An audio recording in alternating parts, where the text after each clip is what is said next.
हाय armies, आपका स्वागत है मेरे YouTube channel BTS Korean army 111 इन भोजपुरी सॉन्ग। तो आज मैं आप लोगों को माय हार्टलेस हस्बैंड का पार्ट 3 बताऊंगी। चलिए स्टोरी स्टार्ट करते हैं। पिछले पार्ट में हमने देखा था कि शेके और जिमिन आरएम के साथ घर वापस आ जाते हैं। घर आने के बाद आरएम बहुत ज़्यादा टेंस लग रहा था, और हो भी क्यों ना, क्योंकि वो बहुत ज़्यादा ही परेशान था। उसे कोई बात बहुत ज़्यादा ही परेशान कर रही थी। और यहाँ पर हॉबी शो की आरएम का इंतज़ार करता है और कहता है कि भाई बहुत ज़्यादा ही सिचुएशन ख़राब हो चुकी है। वो लोग कल ही आ रहे हैं और उन लोगों ने कहा है कि हमें जल्दी से जल्द अपना घर खाली करना होगा, वरना वो बहुत ज़्यादा ही गुस्से वाले इंसान हैं। वो डैड को सब कुछ बता देंगे। तो फिर आरएम कहता है कि कहीं और से उन्हें पता चले, हमें ही सबको सब सच्चाई बतानी पड़ेगी, वरना बहुत ज़्यादा ही प्रॉब्लम्स आ सकती हैं। यहाँ पर आरएम जो कि सबको इकट्ठा करता है और कहता है कि मुझे आप सबसे ज़रूरी बात करनी है। तो फिर सब कहते हैं हाँ बेटा बोलो। तो फिर आरएम और हॉबी दोनों ही सर नीचे करके कहते हैं कि हमसे एक गलती हो गई है और बहुत ज़्यादा ही बड़ी है। तभी यहाँ पर एक नोटिस आता है और कुछ कार्ड्स लेकर आते हैं उसे, और बहुत ही ज़्यादा ही बुरी तरीके से कहते हैं कि आप लोगों को यहाँ से निकलना होगा। तो फिर सब जो कि शौक होते हैं कहते हैं कि ऐसे कैसे, ये हमारा घर है, हम नहीं जा सकते यहाँ से। तभी वो गार्ड्स कहते हैं कि जाना तो आप लोगों को पड़ेगा, क्योंकि बॉस का ऑर्डर है, ये घर अब उनका है, तो वो कुछ भी कर सकते हैं। आरएम जो कि बहुत ज़्यादा ही परेशान था, और वो कहता है कि हमें कुछ दिन का टाइम और चाहिए। तब हम देखते हैं यहाँ पर शेके आ जाता है। शेके जब आता है तो वो कहता है कि अपने बॉस से कह दीजिए हमें कुछ दिन का टाइम चाहिए। तो वो इंसान किसी को कॉल लगाता है और यहाँ पे सारी बातें बताता है। तो वो इंसान कोई और नहीं, तेहों होता है। तेहों कहता है ठीक है, उन्हें टाइम दे दो। अब यहाँ पर शेके के फ़ोन पर एक मैसेज आता है और कहता है कि तुम अभी कभी मुझसे मिलने मेरे ऑफिस आओ, और तब तुम्हें मैं तुम्हारे घर के साथ छोड़ दूँगा, वरना तुम्हारा घर अभी के अभी बिकेगा और इसकी नीलामी हो जाएगी। यहाँ पर सब बहुत ज़्यादा ही परेशान होते हैं। जेके जो कि जाने के लिए बिल्कुल राज़ी नहीं होता है, तो वो नहीं जाता है। और इसी तरीके से अगला दिन आ जाता है, और अब इन लोगों के लिए बहुत ज़्यादा बुरी बात हो जाती है, क्योंकि उनके मॉम डैड को पूरी बात पता ना होने की वजह से वो लोग कहीं और चले जाते हैं। उन्हें पूजा के लिए जाना होता है, और वो लोग चले भी जाते हैं। यहाँ पर बाकी लोग भी अपने काम की वजह से चले जाते हैं, जैसे कि आरएम और हॉबी। घर में सिर्फ शेके, जिमिन और उनका छोटा भाई बचता है।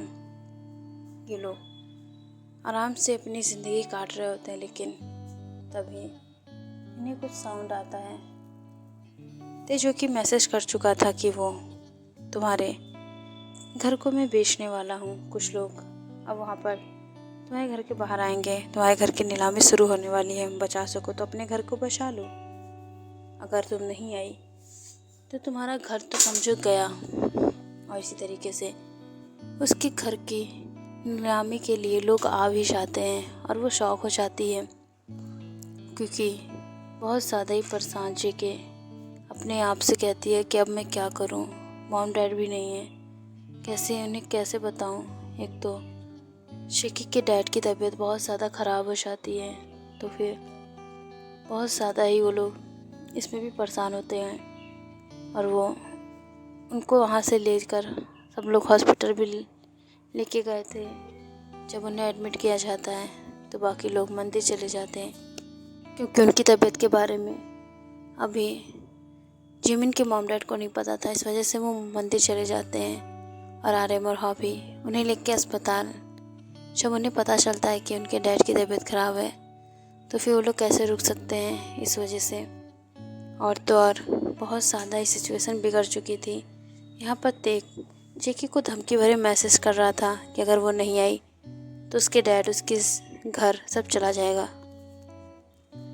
जेकी जो कि इन सबसे परेशान हो चुकी थी, इस वजह से वो तेज से मिलने चली जाती है, क्योंकि अब उसको बहुत ज़्यादा ही परेशानी झेलनी पड़ती है उसके डैड को, जो कि अस्पताल में थे और सामने जो कि उसके घर के लिए सब उसकी नीलामी के लिए खड़े होते हैं। यहाँ पर जब देखता है ते कि वो आ रही है तो फिर सब नीलामी वालों को वहाँ से हटाने के लिए लकी से कहता है। लकी कहता है कि ऐसे कैसे मैं हटा दूँ, आखिर ये सब तो आए ही इसीलिए हैं और खाली हाथ जाएंगे तो इन्हें बहुत बड़ी रकम चाहिए। तो ते कहता है दे दो, कितना लेंगे, 1 करोड़ 2 करोड़ दे के हटाओ इनको, क्योंकि मेरी बेबी गर्ल आ रही है।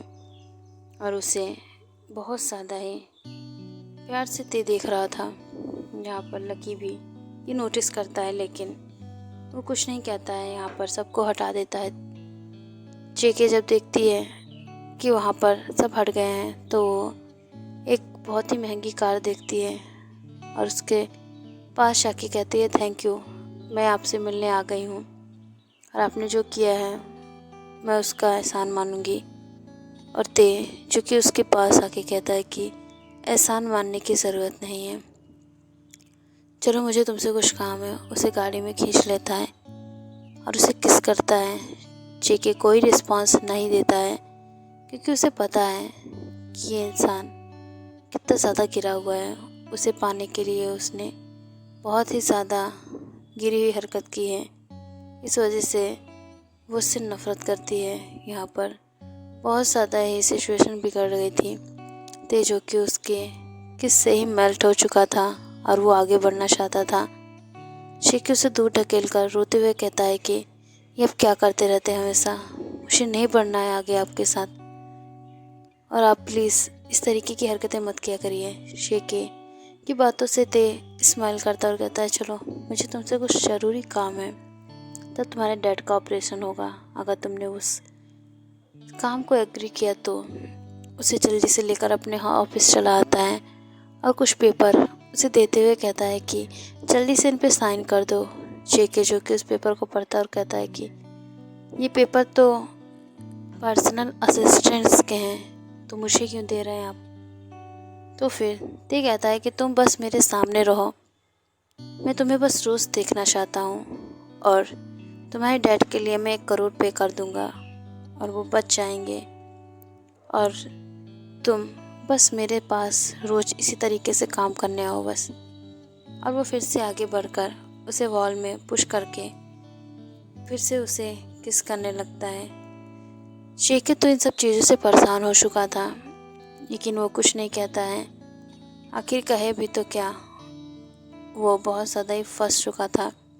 उसके डैड और उसके घर के लिए अगर ते के पास इस तरीके से उसे जाना पड़े तो वो जाएगा, क्योंकि उसके लिए उसकी फैमिली बहुत ज़्यादा ही मायने रखती है और उनकी खुशी भी। इस तरीके से ते जेके को किस करने के बाद उसके नेक पर लव बाइट्स भी दे देता है, जो कि बहुत ज़्यादा ही पेनफुल होता है जेके के लिए। लेकिन वो कुछ नहीं कहता है और वो चुपचाप वहाँ से चला जाता है, क्योंकि उसे अपने डैड के पास जाना था।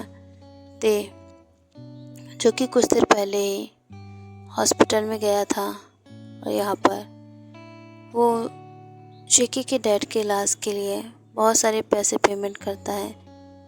और सब जब पूछते हैं डॉक्टर से तो डॉक्टर कहते हैं कि आपके पैसे मिस्टर किम ने दे दिए हैं, आप लोग बिल्कुल बेफिक्र हो जाइए और आराम से अपनी ज़िंदगी जीजिए, क्योंकि इन्होंने आपके पैसे पूरे पेमेंट कर दिए हैं और आपके हस्बैंड की जान बहुत ही जल्द हम बचा लेंगे। ये सब डॉक्टर जेके के मॉम से कह रहा था। यहाँ पर जेके जो कि रिलीफ फील करता है, क्योंकि उसकी मॉम ने उसे कॉल करके सब बता दिया है। तो वो खुश था कि उसके डैड को वो बचा पाया है और अपने घर को भी इस तरीके से। अगर ते के पास उसे रहना पड़े तो उसे कोई गम नहीं, उसकी खुशी के लिए वो कुछ भी करेगा। अगर ते को गुस्सा आ गया तो कुछ भी कर सकता है। ये बात शेके बहुत अच्छे तरीके से जानता है। वो अपनी फैमिली को फिर दोबारा बचा नहीं पाएगा, ये बात शेके भी जानता है। इस वजह से वो चुपचाप वहाँ पर काम करता है। यहाँ पर जब शेके अंदर आती है अपने घर के, तो फिर आरम जो कि कहता है कि क्या तुम कहाँ गई थी और तुम उस किम के पास क्यों गई थी यहाँ पर। शेके जो कि कहती है कि ऐसा कुछ नहीं है भाई। तो फिर आरम कहता है ठीक है, अगर ऐसा नहीं है तो फिर मैं तुम्हें जाने देता हूँ और उससे दूर रहना। तो फिर जेके कहती है कि ठीक है भाई, और इस तरीके से जेके अपने रूम में आराम करने चली जाती है। भाई आर्मीज, और आज के पार्ट में भी मुझसे थोड़ी सी मिस्टेक हो गई है, मैंने फिर से जेके को गर्ल की तरह बोल दिया है, तो फिर सॉरी गाइस। वो हो जाता है यार, मैं बहुत ज़्यादा ही कोशिश करती हूँ कि उसे बॉय बनाऊँ, बट फिर भी ऐसा हो जाता है, पता नहीं क्यों। तो सॉरी आर्मीज और बाय आर्मी सरांगे।